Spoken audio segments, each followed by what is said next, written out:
জীবনে সুরক্ষার ভয় থাকাটা উচিত, কিন্তু তা যদি অত্যাধিক হয়ে যায় তাহলে তা আপনাকে এতটাই দুর্বল করে দেবে যে আপনি নিজেরই সুরক্ষার চক্র ভেঙে বেরোতেই পারবেন না।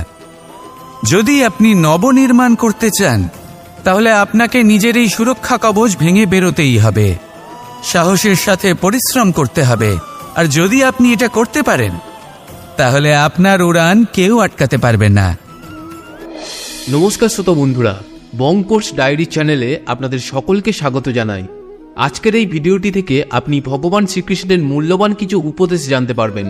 এই মূল্যবান উপদেশগুলি আপনি কাজে লাগিয়ে আপনার জীবনে সফলতা অর্জন করতে পারবেন। তাই আজকের এই ভিডিওটি অবশ্যই মনোযোগ সহকারে শেষ পর্যন্ত দেখবেন। আর এই ভিডিওটি দ্বারা আপনি যদি উপকৃত হন তাহলে অবশ্যই একটি লাইক করবেন এবং প্রিয়জনদের সাথে শেয়ার করবেন যাতে তারাও ভিডিওটি দেখে উপকৃত হয়। এবং আপনারা যারা এই চ্যানেলে নতুন তারা অবশ্যই চ্যানেলটি সাবস্ক্রাইব করবেন এবং বেল বাটনে প্রেস করবেন এরকম আরও অনেক ভিডিওর নোটিফিকেশন পেতে। আর কমেন্টে লিখতে ভুলবেন না জয় শ্রীকৃষ্ণ। এবার আসুন ভিডিওটি শুরু করা যাক। সংসারে দুই ধরনের পথ হয়, উচিত পথ আর অনুচিত পথ। একটা শুভর দিকে নিয়ে যায় আর একটা অশুভর দিকে নিয়ে যায়। অনেক সময় অজ্ঞানতাবশত জীবনে আমরা সেই পথ নির্বাচন করে নিই যা আসলে অনুচিত, তারপর নিজেকে আশ্বস্তও করে ফেলি যে এই পথেই চলতে হবে, এখান থেকে ফেরার পথ নেই। কিন্তু যদি সত্যি বলি তাহলে এটা শুধুই আপনার ভ্রম। আপনার মধ্যে শুধুমাত্র একটু দৃঢ়তার অভাব আছে, তা জাগ্রত করুন আর বাড়িয়ে তুলুন। আপনি দেখবেন এই সংসারে এমন কোনো পথ নেই যেখান থেকে ফিরে আসা সম্ভব নয়, এমন কোনো মানসিকতা নেই যা বদলানো সম্ভব নয়। যদি আজ এই মুহূর্তে আপনার মনে হয়ে থাকে যে আপনি কোনো অনুচিত পথে আছেন আর আপনি কোনো শুভ পথে যেতে চান, তাহলে ওখান থেকে ঘুরুন আর ফিরে আসুন, আবার সেই মোড়ে ফিরে আসুন আর সেই পথ নির্বাচন করুন যা আপনার জন্য শুভ। একটু সময় অবশ্যই লাগবে, কিন্তু নিশ্চিত রূপে আপনার উদ্দেশ্য এবং আপনার গন্তব্য এই দুই অনেক শ্রেষ্ঠ হয়ে উঠবে। তাহলে আসুন আর আমার সাথে ভালোবেসে বলুন রাধা রাধা। বেশিরভাগ মানুষই এই কথা জানেন যে আমাদের শরীর 5টি তত্ত্ব দ্বারা নির্মিত, যাকে আমরা পঞ্চতত্ত্ব বলি: জল, অগ্নি, বায়ু, ধরিত্রী এবং আকাশ। এবার এই কথা আমরা সকলে জানি, কিন্তু এগুলোর সাথে কিছু গুণ জড়িয়ে রয়েছে যেগুলো আমরা দেখতে পাই না। যদি এই গুণগুলি আমরা আত্মসাৎ করতে শিখে যাই তাহলে সাক্ষাৎ পরমেশ্বরের দর্শন আমরা পেতে পারি।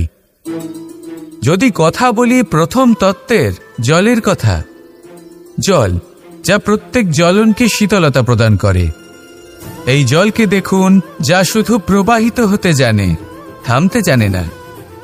জল পাথরের সাথে সংঘর্ষ করতে জানে, যার পথে অনেক বাধা আসে, কিন্তু সে প্রবাহিত হতে থাকে।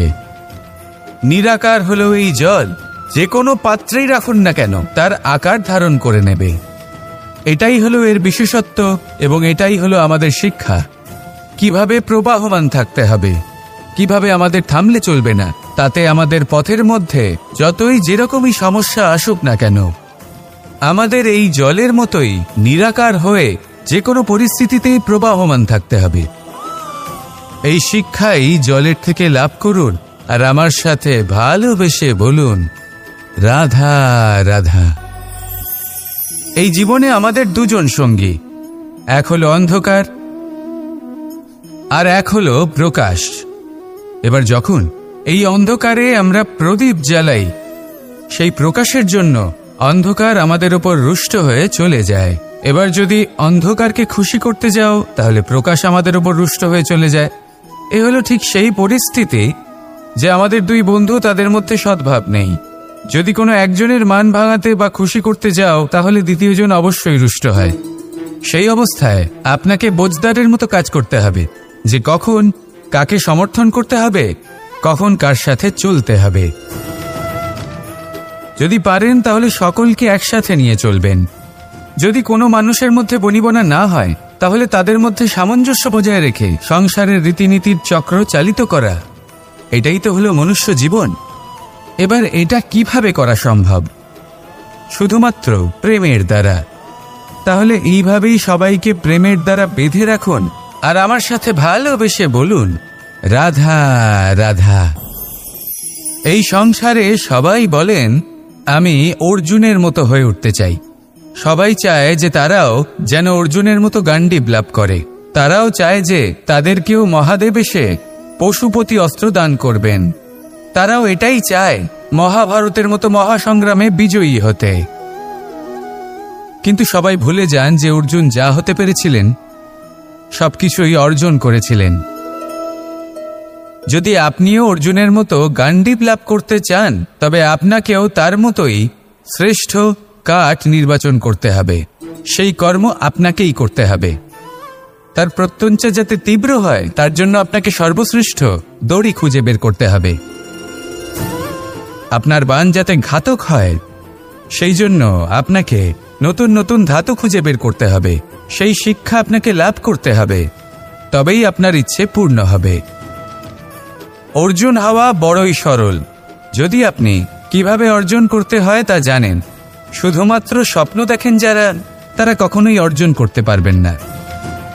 কিন্তু যদি কেউ অজ্ঞাতবাস ভোগ করতে পারে, যদি কেউ লাক্ষাগৃহ থেকে পালিয়ে বাঁচতে পারে, যদি কেউ কঠোর তপস্যা করতে পারে, প্রতীক্ষা করতে পারে এবং পরিশ্রম করতে পারে, তাহলে সে অর্জুন অবশ্যই হয়ে উঠবে।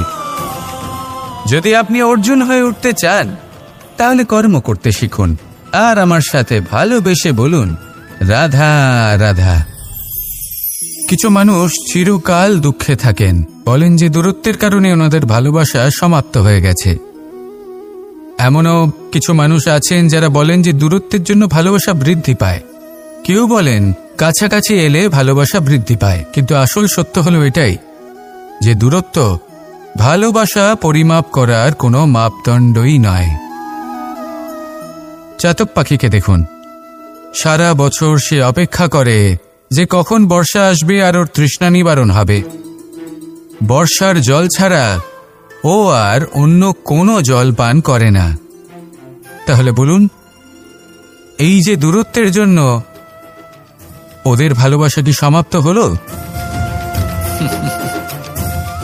এই ভালোবাসা আপনার মানসিকতা বুঝতে পারে, সে আপনার মনে লুকিয়ে থাকা আবেগ বুঝে নিতে পারে। তা সে আপনি যতই দূরে চলে যান না কেন, যতই কাছে আসুন না কেন, শুধু নিজের আবেগগুলিকে কখনো মলিন হতে দেবেন না, স্বার্থ জড়িয়ে ফেলবেন না। প্রেমকে পবিত্র করে তুলুন, এই প্রেম ক্রমাগত বৃদ্ধি পাবে। আসুন আর এই ভালোবাসার সাথে বলুন, রাধা রাধা। এই সংসারে ভিন্ন ভিন্ন ধরনের গাছ আছে, অসংখ্য ধরনের প্রজাতি আছে। কিছু গাছ পাতা দিয়ে থাকে, কিছু ফুল, কিছু ফল। কেউ ছায়া প্রদান করে, কেউ শীতলতা প্রদান করে, কেউ নিজেকে খুব কষ্ট দিয়ে এই সংসারের বিকাশে সহায়ক হয়ে ওঠে। কিন্তু এই সবার মধ্যে একটা বিষয় কিন্তু সমান, এরা প্রত্যেকেই পাতা ছাড়া, ফুল ছাড়া, ফল ছাড়া জীবিত থাকতেই পারে, কিন্তু কোনো বৃক্ষই শিকড় ছাড়া বেঁচে থাকতেই পারে না। এটাই হলো রাধার। ঠিক সেইভাবেই আমাদের জীবনে শক্তি হোক, ধন হোক বা সাফল্য হোক, আমাদের বা আমাদের পরিবারের প্রসন্নতাই হোক, এই সব কিছুর আধার হলো, সবকিছুর মূল হলো পরিশ্রম। তাই জীবনে চিরকাল পরিশ্রম করতে থাকুন। যদি আপনি জীবনে মহান হবার পথে অগ্রসর হতে চান তাহলে পরিশ্রম করুন। এই পরিশ্রম দ্বারাই নিজের পরিবারকে প্রসন্ন করুন, নিজের বন্ধুদের প্রসন্ন করুন, এই সমাজকে গর্বিত করুন। আসুন আমার সাথে ভালোবেসে বলুন, রাধা রাধা। এই সংসারে 3 ধরনের আবেগ অত্যন্ত গুরুত্বপূর্ণ, যা প্রত্যেক মানুষের জীবনে থাকে। প্রথমটা হলো আনন্দ, যা আমরা সবাই লাভ করতে চাই। দ্বিতীয় হলো ক্রোধ, এটা তখনই আসে যখন আমরা আমাদের উপর নিয়ন্ত্রণ হারাই বা কোনো পরিস্থিতি আমাদের প্রতিকূল হয়ে থাকে। তৃতীয় হলো দুঃখ, এই দুঃখ তখনই আসে যখন কোনো একটা পরিস্থিতি আমাদের মনের মতো হয় না বা আমাদের প্রিয়জন আমাদের বুঝতে পারেন না। আমরা অমূল্য কিছু হারিয়ে ফেলি, তখন এই দুঃখ আমাদের হৃদয়ে আশ্রয় নেয়। এই 3 আবেগ হলো এমন যে আমাদের জীবনে আসতে এবং যেতে থাকবে, কিন্তু এই